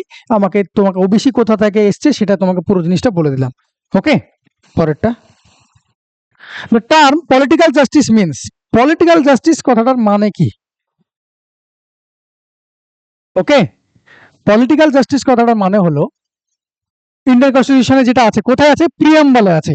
পলিটিক্যাল জাস্টিস কথাটা কোথায় আছে? প্রিয়াম্বলে। Only under the preamble justice, political justice কথাটা শুধুমাত্র প্রিয়াম্বলে লেখা আছে, শুধুমাত্র ভারতের সংবিধানের প্রস্তাবনাতেই লেখা আছে।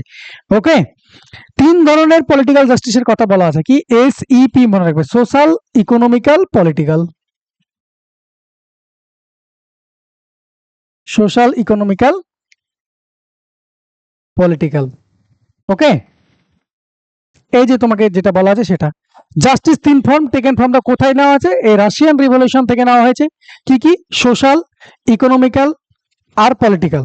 ওকে, সোশ্যালটা কি? Equal treatment of all citizen without any discrimination. Okay, economic মানে তাই লেখা আছে এলিমিনেটিং ইনইকুয়ালিটি, ইনইকুয়ালিটিটাকে সরাতে বলছে ওয়েলথ, ইনকাম আর প্রপার্টির এই ব্যাপারে। আর পলিটিক্যাল ব্যাপারটা বলছে all citizens have equal political rights. ভালো মতো শোনো, এটা এইসব কথাগুলো ভেবে নিও না যে এমনি ফালতু লিখে রেখেছে। ইকুয়াল পলিটিক্যাল রাইটস মানে আম্বানি এত বড় লোক, ভাবো আম্বানি এত বড় লোক, তারপরে ওর ভোট ভ্যালুর যা দাম, বাকি কি করছে সেগুলো গুলি মারো। বাকিগুলো ওর যে ভোট ভ্যালু আর তোমার যে ভোট ভ্যালু সেম। ও একটা ভোটই দেয়, তুমি একটা ভোটে দাও। ওরও যে ভোট ভ্যালু একটাই কাউন্ট করবে, এই নয় যে ও ভোট দিলে 1 লাখ কাউন্ট করবে। একটাই কাউন্ট করবে, তোমার ভোটটাও একটাই কাউন্ট করে। সেই কথাটাই বলছে পলিটিক্যাল রাইটস। আর সবাই ইকুয়াল ভয়েস আর গভর্নমেন্টের ব্যাপারে এটা আছে। সে পলিটিক্স সঙ্গে যদি তুমি রাজনীতি মেলাতে যাও অনেক ক্ষেত্রে মিল পাবে না, কিন্তু অনেক কিছু এটার উপর ডিপেন্ড করে আছে। বুঝতে পারলে? তা জাস্টিসটা কোথায় লেখা আছে? এই পলিটিক্যাল জাস্টিসের কথাটা লেখা আছে অনলি প্রিএম্বল। ওকে, চলো next. Parliamentary authorisation is necessary prior to the expenditure. তুমি এক্সপেন্ড করতে চাও, ওকে, তাহলে পার্লামেন্টের অথরাইজেশন তোমার প্রয়োজন। কিসের ক্ষেত্রে? কোনটা থেকে টাকা বের করতে গেলে? পাবলিক ফান্ড অফ ইন্ডিয়া মানে public accounts of India, consolidated fund of India, contingency fund of India. Article গুলো বলে দিই। পাবলিক অ্যাকাউন্টস যদি বলা হয়, কনসলিডেটেড ফান্ড অফ ইন্ডিয়া যদি বলা হয়, তাহলে এটা আর্টিকেল হলো কনসলিডেটেড আর্টিকেল 266, এটার আর্টিকেল 266(1), এটার আর্টিকেল 267। ওকে, তাহলে কোনটা প্রায় রিকমেন্ডেশন থাকে? এই কন্টিনজেন্সি ফান্ড কাকে দেওয়া হয়? প্রেসিডেন্টের কাছে রাখা হয়, যে আনফরসিন কিছু যদি চলে আসে বাই চান্স, তাহলে প্রেসিডেন্ট এটা খরচ করতে পারে। প্রেসিডেন্ট উনি এর মতো রাখায় কত টাকা রাখা ভল্ট দেওয়া থাকে? 500 crore একটা ভল্ট দেওয়া থাকে। ওকে, হঠাৎ কোনো এমার্জেন্সি, ফিনান্সিয়াল এমার্জেন্সি ব্যাপার যদি হয়ে যায়, টাকা পয়সার ব্যাপার হয়, তাহলে এখান থেকে বের করে যাতে সেই জায়গাটা মিট করতে পারে, তাহলে 500 কোটির একটা এই কন্টিনজেন্সিতে থাকে। সেটা প্রেসিডেন্টকে দেওয়া আছে। এই প্রেসিডেন্টের এই ব্যাপার আছে। এবার বলছে কোনটা প্রায়র এক্সপেন্ডিচার পার্লামেন্টের অথরাইজেশন দরকার। তুমি এটা তো প্রেসিডেন্টকে দিয়ে দিয়েছো, তাহলে তো প্রয়োজন সেরকম নেই। প্রয়োজন হলো কোনটা? ব্যয় করার আগে প্রয়োজন হবে consolidated fund of India. Consolidated fund of India থেকে তোমার টাকা বের করতে গেলে অ্যাপ্রুভাল দরকার। ওকে, মনে রাখবে কনসলিডেটেড ফান্ড অফ ইন্ডিয়া, ভারতের একত্রিত তহবিল থেকে যদি তুমি টাকা বের করতে চাও, তাহলে তোমার পার্লামেন্টের অথরাইজেশন প্রয়োজন। ওকে, পরেরটা, which amendment of the constitution is related to the anti defection law. Anti defection মানে দল বদল। ওকে, এটা কোথায় আছে অ্যান্টি ডিফেকশন লটা? অ্যান্টি ডিফেকশনটা আছে 10th শিডিউলে। শিডিউল বলছি, তোমাকে পরীক্ষায় দেয় 10th শিডিউলে। এটা আগে ছিল না। এটা কবে এসছে? 52nd অ্যামেন্ডমেন্ট অ্যাক্ট, 52তম অ্যামেন্ডমেন্ট অ্যাক্ট। সালটা হলো 1985 সাল। এই সালে এসছে অ্যান্টি ডিফেকশন ভারত বা অ্যান্টি ডিফেকশন ল বা দল ত্যাগ বিরোধী আইন। ওকে, পরেরটা, এখানে আরো অ্যামেন্ডমেন্ট আছে। 51তম অ্যামেন্ডমেন্ট যদি বলি, 51তম অ্যামেন্ডমেন্ট হলো তোমার যে লোকসভাতে নাগাল্যান্ড, সিকিম এগুলোতে যে লোকসভাতে যে এসটিদের রিজার্ভেশন, সেটা আছে 51তম অ্যামেন্ডমেন্টে। 53তম অ্যামেন্ডমেন্ট যদি বলা হয়, 53তম অ্যামেন্ডমেন্টে মিজোরামের যে স্টেটহুড, এটা লিখে রাখো, স্টেটহুড অফ মিজোরাম। এটা পরীক্ষায় দেয়, স্টেটহুড অফ মিজোরাম। মিজোরামকে ফুল ফ্লেজ স্টেট দেওয়া হয়েছে, প্রথমে স্টেট ছিল না 53তম অ্যামেন্ডমেন্টে। সাল যদি বলো, এটাকে 1986 সাল লিখে নাও, যেহেতু বলে দিলাম 1986 সালের 53তম অ্যামেন্ডমেন্ট কি? মিজোরামে স্টেটহুড দেওয়া হচ্ছে। ওকে, চলো তাহলে 52তম অ্যামেন্ডমেন্ট এটা। 54th অ্যামেন্ডমেন্টে সুপ্রিম কোর্ট এবং হাইকোর্টের বিচারপতিদের স্যালারি হাইকের ব্যাপারে বলা আছে। খুব বেশি ইম্পর্টেন্ট নয়, খুব ইম্পর্টেন্ট গুলো বলে দিচ্ছি। চলো next.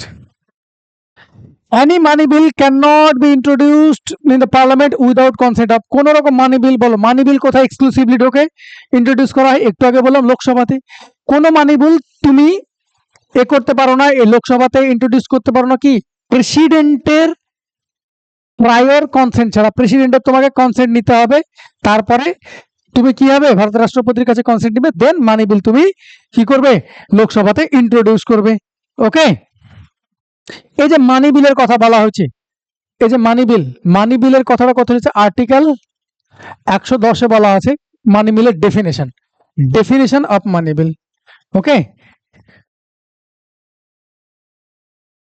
Definition of money bill একটা বিল মানি বিল হবে কি হবে না সেটা কে ডিসাইড করবে speaker will decide whether it is money bill or not okay speaker will decide whether it is money bill or not এই মানি বিলের ক্ষেত্রে কি হয় বললাম লোকসভা এক্সক্লুসিভ পাওয়ার এনজয় করে মানি বিল ধরে না লোকসভায় পাস হওয়ার পর রাজ্যসভায় গেল রাজ্যসভার পছন্দ হলো না লোকসভায় ঘুরে আসবে কিছু যায় আসে না পাস হয়ে যাবে মানি বিল ধরে অনেক কিছু টাকা এক্ষুনি বললাম যে ধরুন কনসলিডেটেড ফান্ড অফ ইন্ডিয়া থেকে এটা কনসলিডেটেড ফান্ড অফ ইন্ডিয়া থেকে টাকা সরকার বের করবে এবার ধরে নাও এটা তো মানি বিল অনেক কিছু থাকে কি থাকে ট্যাক্স হাইক লো এইসব ব্যাপার থাকে এবার এই মানি বিলটা যদি রাজ্যসভায় পাস না হয় তাহলে পরে দেশের অর্থনীতি দাঁড়িয়ে যাবে সেইটা যাতে না হয় সেই জন্য এটা এক্সক্লুসিভ পাওয়ার দেওয়া আছে লোকসভার কাছে কারণ অনেক পলিটিক্স চলে তোমরা সবাই জানো কি টাকা বের করলে বেশি উন্নতি হবে সাপোজ উন্নতি করলে ভোট তারা পাবে বা বাজে ক্ষেত্রে কাজে হয় সেটা আলাদা কথা পলিটিক্স চলে সো রাজ্যসভা যাতে এই পাকামিটা না মারতে পারে সেই জন্য লোকসভাকে এক্সক্লুসিভ পাওয়ার দেওয়া আছে যে মানি বিল লোকসভাতে ইন্ট্রোডিউস হবে রাজ্যসভা এটাকে রিজেক্ট করতে পারে না হ্যাঁ কি করতে পারে রাজ্যসভা কি করতে পারে can delay Rajya Sabha can delay only 14 days 14 দিন পর্যন্ত কি করতে পারে ও এটাকে ডিলে করতে পারে ওকে 14 ডেজ পর্যন্ত তোমার এটা ডিলে করতে পারে নেক্সট মানি বিলের কথা সব বলা আছে আর্টিকেল 110 কি থাকে মানি বিলে সব এখানে লিখে দেওয়া আছে ওকে ফিনান্সিয়াল বিল 3 ধরনের হয় মানি বিল ফিনান্সিয়াল বিল 1 ফিনান্সিয়াল বিল 2 সবকিছু লেখা আছে একবার পড়ে নিবে পরেরটা সংবিধানে কোন অনুচ্ছেদে রাষ্ট্রপতির রাষ্ট্র পরিচালনার দায়িত্ব নিজের হাতে নিতে পারেন under which article constitution a president can take the administration of the state in his own hand স্টেটের মানে স্টেট এমার্জেন্সি বা প্রেসিডেন্ট রুল যেটাকে বলা হচ্ছে স্টেট এমার্জেন্সি আর প্রেসিডেন্ট রুল একই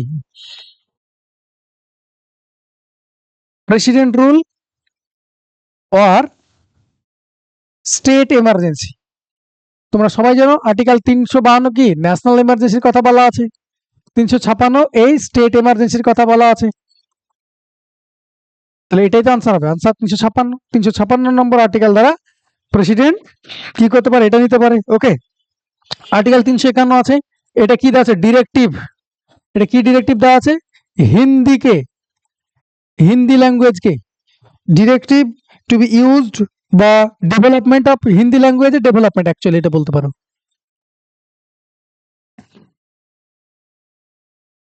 এই ব্যাপারে আর্টিকেল 351 এ বলা আছে ওকে 350 যদি বলো তাহলে তুমি তোমার ভাষায় গ্রিভেন্স জমা দিতে পারো ওকে এটা তোমাকে আর্টিকেল 350 তে বলা আছে ক্লিয়ার তাহলে আনসার 356 নম্বর আর্টিকেল দ্বারা এটা নিতে পারে পরেরটা এখানে লেখা আছে সমস্ত কিছু এখানে ডিটেইলে দিয়ে দিয়েছি কি বলা আছে দেখো state emergency is also known as president rule লেখা আছে 1951 সালে পাঞ্জাব গভর্নমেন্টে প্রথমবার কি করা হয়েছে এই স্টেট এমার্জেন্সি ইম্পোজ করা হয়েছিল এই আর্টিকেল 356 120 বারের বেশি এখন পর্যন্ত ইউজ করা হয়েছে 356 তোমাকে এখানে বলা আছে কিভাবে হয় না ভাবে হয় এখানে সবকিছু বলা আছে ওকে 365 দুভাবে হয় স্টেট এমার্জেন্সি গ্রাউন্ড 356 এর মাধ্যমে প্রেসিডেন্ট নেয় 365 356 আর 365, 365 এর 56 এ কিভাবে নাই, based on report on from governor, governor তোমাকে রাখা হয়েছে স্টেটের খবর নেওয়ার জন্য, গভর্নরের রিপোর্টের উপরে যদি দেখে যে দেখে প্রেসিডেন্ট স্যাটিসফাই হলো যে হ্যাঁ সত্যি স্টেট ঠিকঠাক চলছে না, বুঝতে পারলাম, সেই ক্ষেত্রে government of state can not be carried on বা ওইভাবে accordance with constitution, then article 356 এর মাধ্যমে কনস্টিটিউশন কি করে নিয়ে নেয়।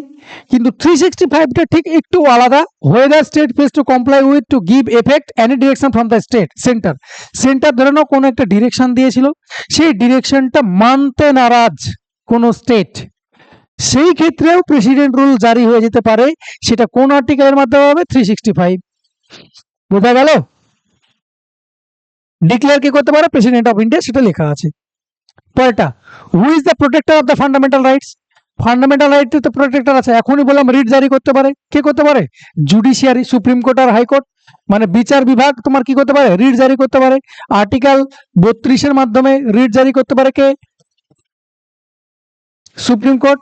আর যদি হাইকোর্ট বলো তাহলে আর্টিকেল কোন আর্টিকেল, আর্টিকেল 226, আর্টিকেল 226 দ্বারা রিট জারি করতে পারে ফান্ডামেন্টাল রাইটকে প্রোটেক্ট করার জন্য। ওকে, চলো next. The chairman of public account committee, public account কমিটির চেয়ারম্যান কে হয়, চেয়ারম্যান হয় পাবলিক অ্যাকাউন্ট কমিটির অপোজিশন, এর নাম এখানে direct question, a member of opposition party. Okay, ক্ষমতাসীন দলের সদস্য।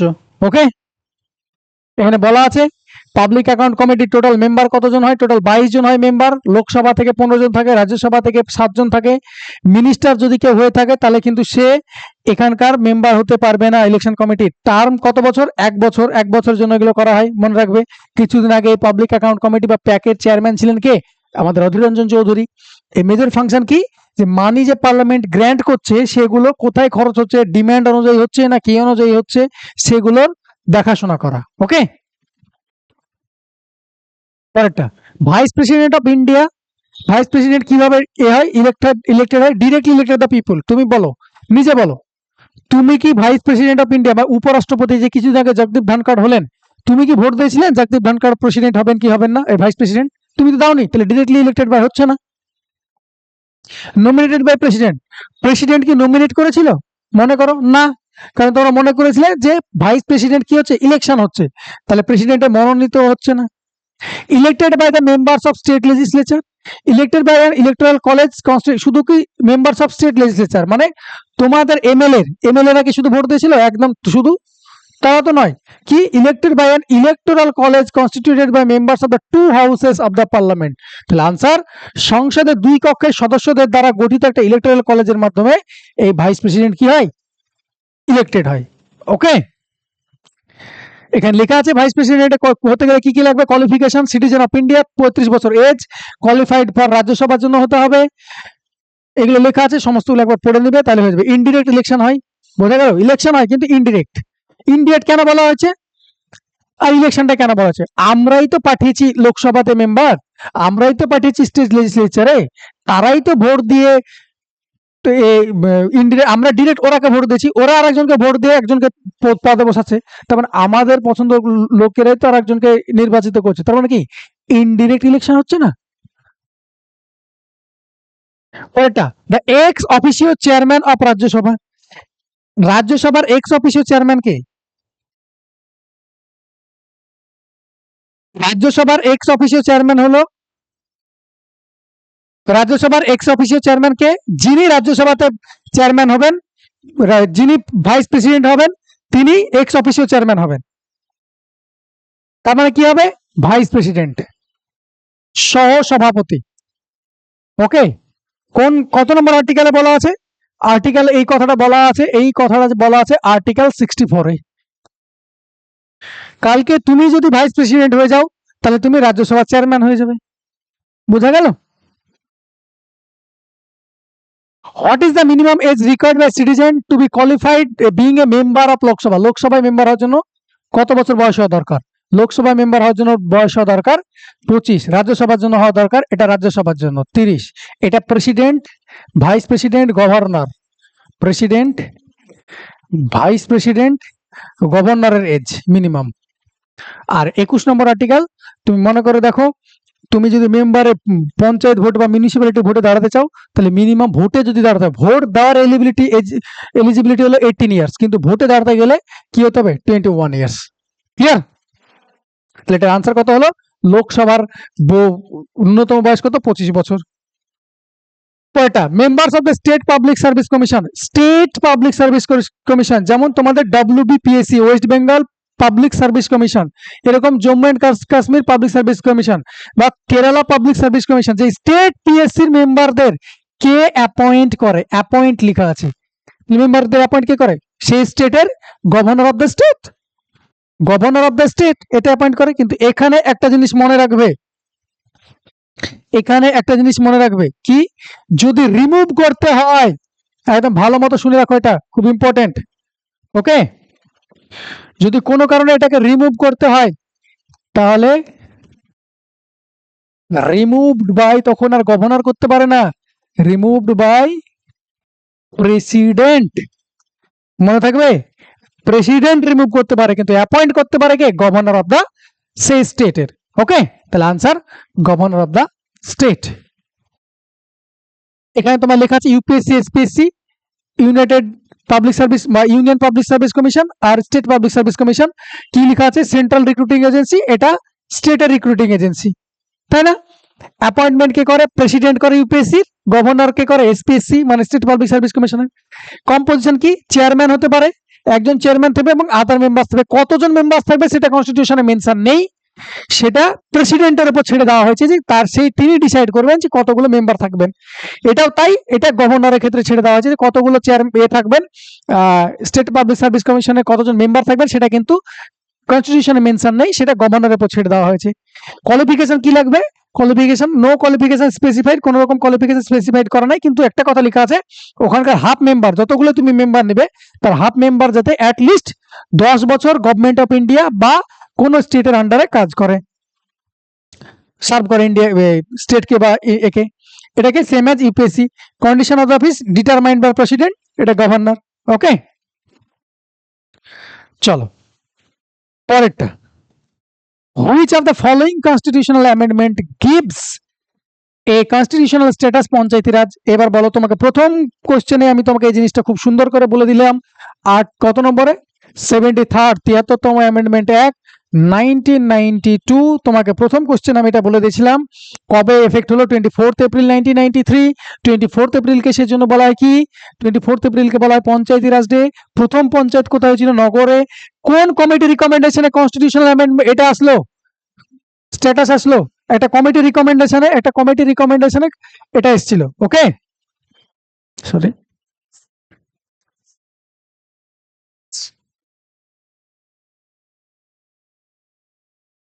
একটা কমিটি রিকমেন্ডেশনে এটা হয়েছিল, কনস্টিটিউশনাল অ্যামেন্ডমেন্টটা এসেছিল। কোন কমিটি কনস্টিটিউশন স্ট্যাটাস দেওয়া হয়েছিল? আনসার হবে LM সিংভি কমিটি। কনস্টিটিউশনাল স্ট্যাটাসের যদি কথা বলা হয়, আর পঞ্চায়েত তৈরি হয়েছিল কত সালে? পঞ্চায়েত তৈরি হয়েছিল কোন committee রিকমেন্ডেশনে? Balwant Rai Mehta committee.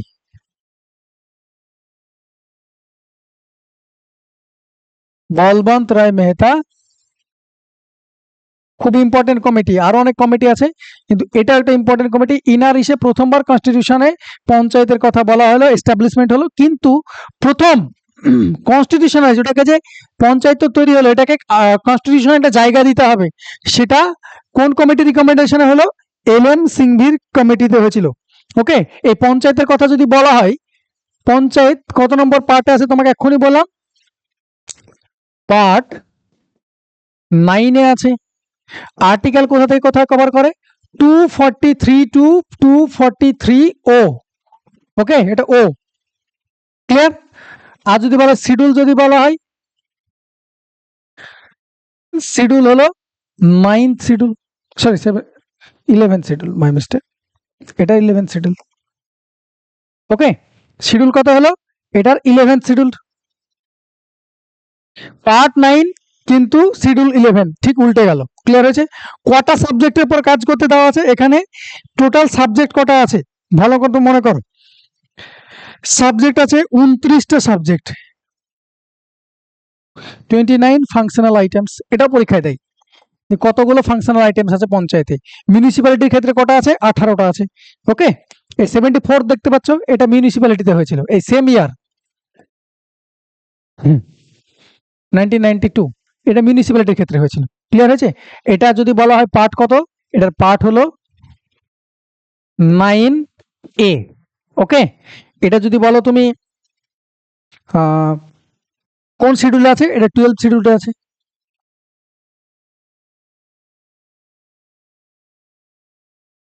Schedule আছে। ক্লিয়ার? তাহলে এতগুলো পয়েন্ট বললাম। নেক্সট কোশ্চেন, এখানে তোমাকে বলা আছে পঞ্চায়েতি রাজ ইনস্টিটিউশন কিভাবে কি হয়েছিল, তোমাকে সব এখানে বলা আছে, দেখে নাও। প্রথম লোকাল সেফ গভর্নমেন্ট কে করেন? আমাদের লর্ড রিপন করেন 1882 তে। একদম পুরো পঞ্চায়েতি রাজের টাইম লাইন এখানে দেওয়া আছে। মন্টেগু চেমসফোর্ডে ওখানে লোকাল সেফ গভর্নমেন্টের কথা বলা আছে। অনুদ এক্সপেরিমেন্ট হয়েছিল 1938-এ। আর্টিকেল 40 কনস্টিটিউশন অফ ইন্ডিয়াতে বলা আছে, তোমাকে বললাম এটা গান্ধীয়ান প্রিন্সিপালের মধ্যে পড়ে। Balwant Rai Mehta committee, Rajasthan became the first state adopted panchayat raj. তোমাকে যে স্পেশাল জায়গা যদি বলা হয় তাহলে নগর ডিস্ট্রিক্ট, নগর। এরপর আরো কমিটি এসছে, এই এলএম সিংভি কমিটি 1986 সালে কি বললো? বলবন্ত রায় মেহতা কমিটি 1957 সাল, এলএম সিংভি কমিটি 1986 সালে বললো যে এটাকে কনস্টিটিউশনাল স্ট্যাটাস দেওয়া দরকার। তাই দেখো এখানে লেখা আছে, নিচে দেখতে পাচ্ছ না তোমরা? পিপিটিতে দেখে নেবে, ডাউনলোড করে নেবে পিপিটি। 73 এবং 74 এখানে লেখা আছে। Okay, the advocate general of state appointed by, স্টেটের অ্যাডভোকেট জেনারেল কে করতে পারে? Highest law officer of state. Attorney general যদি বলা হয় highest law officer of central বা সেন্টার, তাহলে অ্যাডভোকেট জেনারেল অফ স্টেট, তাহলে highest law officer of state. Advocate general কেন? তোমরা কিছুদিন আগেই যে জানো বা তোমরা অবগত যে অনেক কেস হয় স্টেটের এগেনস্টে, যেমন ফুড সাপ্লাইয়ের এক্সামে হয়ে আছে, যেমন এখন ওবিসির ব্যাপারে হয়ে আছে। এই ব্যাপারে স্টেট, রাজ্য বলতে কে যাবে? নিশ্চয়ই সিএম যাবেন না, ওনার একজন আছেন কি? এই অ্যাডভোকেট জেনারেল একজন প্রত্যেকটা স্টেটের আছেন। স্টেটের এগেনস্টে যদি কেস হয় তাহলে স্টেটের হয়ে কেউ একজন তো লড়েন, উকিল। সে উকিলটা কে লড়েন? এই অ্যাডভোকেট জেনারেল, বা উনি যদি যাকে অ্যাপয়েন্ট করে দেবেন তিনি হবেন। ওকে, কত নম্বর আর্টিকেলে দেওয়া আছে? এটা আর্টিকেল দেওয়া আছে কত নম্বরে? এই advocate general article 165। Is that clear? তাহলে আনসার কি হবে? কে করে অ্যাপয়েন্ট? কে করেন? গভর্নর অ্যাপয়েন্ট করেন। ওকে, অ্যাপয়েন্ট, সরি এখানে এটা অ্যাপয়েন্ট করেন গভর্নর। আনসার গভর্নর অ্যাপয়েন্ট করেন। ক্লিয়ার হয়েছে? পরেরটা, quorum requirements in Rajya Sabha. Quorum কথাটার মানে কি? এটা আর্টিকেল পার্লামেন্টের মধ্যে আছে 103-এ, সাব আর্টিকেল 3, এখানে কোরাম কথাটা বলা আছে। কোরাম জিনিসটা কি ভালো মতো শোনো। কোন লোকসভা বা রাজ্যসভা মিনিমাম ধরুন মিনিমাম লোক যদি উপস্থিত না হয় তাহলে কোনো কাজ করতে ভালো লাগে না, আমি বোঝানোর জন্য বলছি। তাহলে রাজ্যসভা বা লোকসভাতে মিনিমাম যতগুলো মেম্বার না থাকলে রাজ্যসভা বা লোকসভার কাজ শুরু করা যাবে না, সেটাকে বলা হয় কোরাম। কোরাম কি? 1/10 মেম্বার অফ দ্য হাউস বা 10% যদি বলো অফ হাউস, 1/10 বা 10% of the house, member of the house. তাহলে রাজ্যসভার কতগুলো সিট আছে তোমরাই বলো? 250 খানা সিট আছে। তাহলে রাজ্যসভার ক্ষেত্রে তোমাকে কোরাম বলেছে, তাহলে আনসার কি হবে? রাজ্যসভার 250 সিট আছে, 250-এর 1/10 কি হবে? 0 কেটে গেল, 25টা মেম্বার না হলে রাজ্যসভার কাজ চালানো হবে না। এটা হলো কোরাম। বোঝা গেছে? এই কোরাম কিন্তু স্পিকার, লোকসভায় হলে স্পিকার, আর সরি হ্যাঁ লোকসভায় হলে স্পিকার, আর রাজ্যসভায় হলে কি? চেয়ারম্যান, ইনক্লুডিং স্পিকার আর চেয়ারম্যানকে ধরে কি হয়? এই 1/10 মানে 25টা মেম্বার ধরা হয়। ধরো 24টা মেম্বারের চেয়ার, স্পিকার নিজে আছেন, তাহলে 25টা হয়ে গেল, তাহলে সবার কাজ চালু করতে এবার পারেন। ওকে, এই জিনিসটা এখানে তোমাকে বলা আছে। কোরাম লেখা আছে minimum number of members required to be present in the house before it can transact any businesses. 1/10 of the total member of members in each house, including presiding officer. If no quorum, then presiding officer either adjourn the house or suspend the meeting. যদি quorum না হয়, অতজন লোক আসেনি, তাহলে adjourn করে মুলতবি রাখতে পারেন বা পুরো সাসপেন্ডই করে দিতে পারেন। ক্লিয়ার হয়েছে? এখানে তোমাকে কম্পোজিশন বলা আছে, লোকসভার কতজন আছে? 550 জন আছেন। তাহলে লোকসভার ক্ষেত্রে কোরাম কতজন হবে? 550-এর 10% মানে কত? 55 জন। রাজ্যসভায় কতজন আছে? 250 জন আছে। তাহলে কোরাম কত হবে? 250 10% বা 1/10 মানে কত? 25 জন। কোথা থেকে কি আসে সমস্তগুলো এখানে বলা আছে, একবার নিজেরা দেখে নেবে, আরো ব্যাপারটা ক্লিয়ার হয়ে যাবে। ওকে, তো এই ছিল তোমাদের ভিডিওটা কেমন লাগলো অবশ্যই জানিও। দেখা হচ্ছে পরের ভিডিওতে, আমি পুরো জিনিসটা ক্লিয়ার করে দেবো। ওকে, যেমন এনসিয়েন্ট হিস্ট্রি করেছি সেরকম পলিটিও করব। চলো দেখা হচ্ছে পরের ভিডিওতে। Thank you.